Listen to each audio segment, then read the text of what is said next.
الجيش الملكي كيتسناه ماتش مهم ضد المدرب السابق ديال الرجاء جوزيف زيمباور اللي كيعاني من نتائج سلبيه مع الفريق الجزائري شبابية القبائل.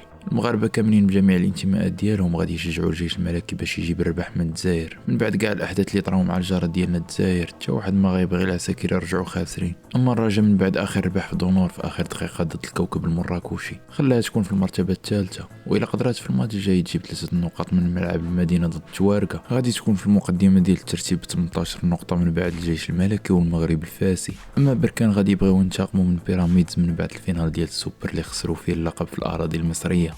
شيبي كيتلاقى مع احسن لاعبين حاليا في البطوله، ولكن ما غيكونش حاضر معهم منير المحمدي بسبب الاصابه.